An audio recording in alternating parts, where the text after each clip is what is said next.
लोकसभेचा निकाल लागला, भाजपचं पाणीपत झालं. त्यानंतर लगेचच शरद पवार विधानसभेच्या तयारीलाही लागले. त्यांचा नाशिक दौरा पार पडला. जिल्ह्याच्या पहिल्याच दौऱ्यात त्यांनी थेट निफाड गाठलं.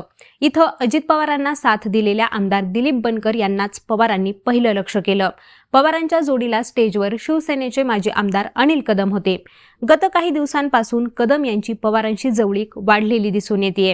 लोकसभेच्या प्रचारातही कदम यांनी भास्कर भगरे यांच्यासाठी कुठंच कसर ठेवली नाही. त्यामुळे आगामी काळात कदम हेच पवारांचे उमेदवार असू शकतात असं जवळपास स्पष्ट होतं. इकडं लोकसभा निवडणुकीतच भारती पवारांना निफाडमध्ये मताधिक्य मिळालं नाही. प्रचंड आटापिटा करूनही महायुतीचाच उमेदवार मायनसमध्ये गेल्याने बनकर अस्वस्थ झाल्याचं बोललं जाते. पण त्यांना रिप्लेस करू शकेल असा चेहरा अजितदादांकडे नाहीये. त्यामुळे निफाडमध्ये पुन्हा एक वेळेस बनकर विरुद्ध कदम असाच सामना रंगण्याची शक्यता आहे. यात आता निफाडकर यंदा कुणाला पाडणार हे पाहणं महत्त्वाचं ठरणार आहे.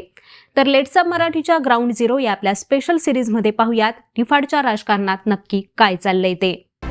चांदा ते बांदा पुन्हा होणार धुमशान. घुमणार तुतारीचा आवाज की पेटणार ठाकरेंची मशाल. काँग्रेसच्या हाताला मिळणार का साथ. भाजपचा जखमी शेरही उतरलाय मैदानात. शिंदेंची ताकद तारणार का महायुतीचे जहाज.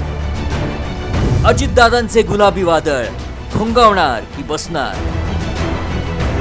प्रकाश आंबेडकर यांचे डावपेच कसे राहणार. मनसेचे इंजिन यंदा तरी धावणार. महाराष्ट्रातील प्रत्येक विधानसभा मतदारसंघाचे ग्राउंड अपडेट्स आणि सविस्तर विश्लेषण ग्राउंड झिरो फक्त लेट्स अप मराठीवर. निफाडच्या राजकारणात 2 दशकांपूर्वी बोरस्ते आणि मोगल गटाचा प्रभाव होता. शरद पवार यांचे अत्यंत जवळचे सहकारी असलेले मालोजीराव मोगल हे इथून 3 टर्म आमदार होते. मोगल यांनी पडत्या काळात आणि अनेक आमदार सोडून गेल्यानंतरही शरद पवारांची साथ दिली होती आणि याची आठवण सांगताना शरद पवार आजही थकत नाहीत. निफाडच्या दौऱ्यातही पवारांनी आमदार सोडून गेल्यानंतर आम्ही दोघांनी जिल्ह्यात आणि तालुक्यात जाऊन संवाद साधला. नाशिकची सूत्र मालोजीरावांनी खांद्यावर घेतली होती. सबंध जिल्ह्यास त्यांनी पालथा घातला होता. नाशिकमधील सगळ्या जागा आम्ही निवडून आणल्या होत्या अशी आवर्जून आठवण सांगितली होती. 1995 मध्ये भाजप शिवसेनेच्या झंझावातात पहिल्यांदाच या मतदारसंघात रावसाहेब कदमांनी विजय मिळवला. मात्र साधारण 1.5 ते 2 वर्षातच त्यांचं अपघाती निधन झाल्यानं निफाड या मतदारसंघात पोटनिवडणूक होऊन मंदाकिनी कदम यांना निफाडनं निवडून दिलं. 1999 मध्येही शिवसेनेनं जागा राखली, पण इथं राष्ट्रवादीच्या दिलीप बनकर यांचं नेतृत्व उभं राहू लागलं. त्यांनी मोगल गटाचं अस्तित्व संपुष्टात आणण्याचं कामच हाती घेतलं. या दरम्यान 2002 मध्ये रावसाहेब कदम यांचे पुतणे अनिल कदम यांनी जिल्हा परिषदेच्या ओझर गटामधून विजय मिळवून आपल्या राजकीय कारकिर्दीला सुरुवात केली. इकडं चुलती मंदाकिनी कदम आमदार आणि अनिल कदम यांचा राजकीय प्रवेश, त्यामुळे तालुक्यात कदम यांचाच शब्द होता. पण बनकरांना हे मान्य नव्हतं. त्यांनी काँग्रेसची ताकद खाऊन 2004 मध्ये पहिल्यांदाच विजय मिळवला. पण अनिल कदम यांनी पुढच्याच निवडणुकीत आपल्या चुलतीच्या पराभवाचं उट्ट काढलं. 2009 मध्ये बनकर यांचा पराभव करत कदमांनी विधान भवनात प्रवेश केला. 2014 मध्ये सुद्धा त्यांनी आपलं वर्चस्व सिद्ध केलं. थोडक्यात निफाड हा शिवसेनेचाच बालेकिल्ला बनला. 2019 मध्ये मात्र बनकरांनी दोन्ही पराभवांची सव्याज परतफेड केली.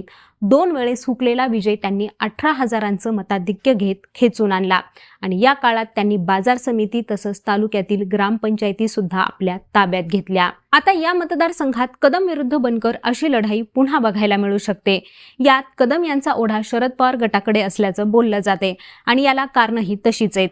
दिलीप बनकर यांनी अजितदादांची साथ दिल्यापासून कदमांनी शरद पवारांशी स्नेह वाढवायला सुरुवात केली आहे.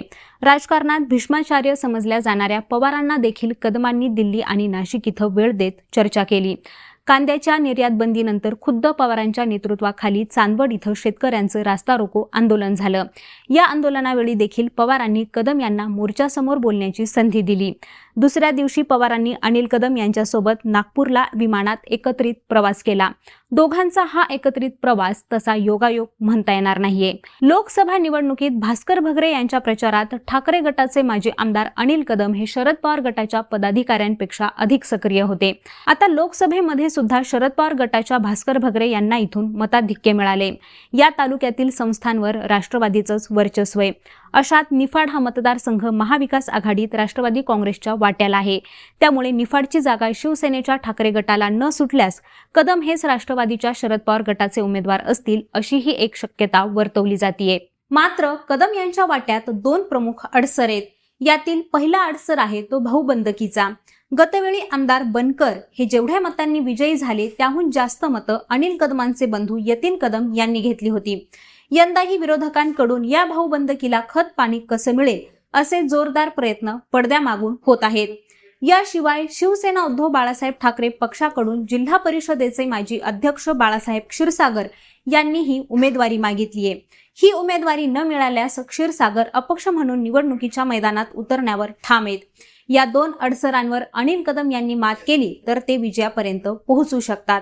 मात्र भाऊ यतीन कदम यांचा विरोध आणि क्षीरसागर यांची बंडखोरी रोखण्यात अपयश आलं तर बनकर हे पुन्हा आमदार होतील यावर दुमत असण्याचं कारण नाहीये. मराठा बहुल असलेल्या या मतदारसंघात वंजारी आणि माळी समाजाची सुद्धा मतं निर्णायक ठरतात. कांद्यावरूनही शेतकरी इथं बराच नाराज आहे. इथं ऊस पट्टा सुद्धा मोठा आहे. निफाड सहकारी साखर कारखाना हा एक या मतदारसंघातील कळीचा प्रश्न आहे. द्राक्ष, बेदाणे आणि टोमॅटो यांची प्रमुख बाजारपेठ असलेला पिंपळगाव बसवंत हा भाग सुद्धा याच मतदारसंघात येतो.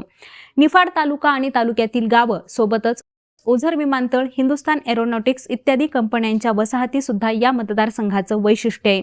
तर या मतदारसंघातील रस्त्यांचा प्रश्न मात्र गंभीर आहे. त्यामुळे यंदा या निवडणुकीत काय होणार याकडे सगळ्यांचंच लक्ष लागलंय. आता मंडळी, याबद्दल तुम्हाला काय वाटतं ते आम्हाला कॉमेंट करून नक्की सांगा.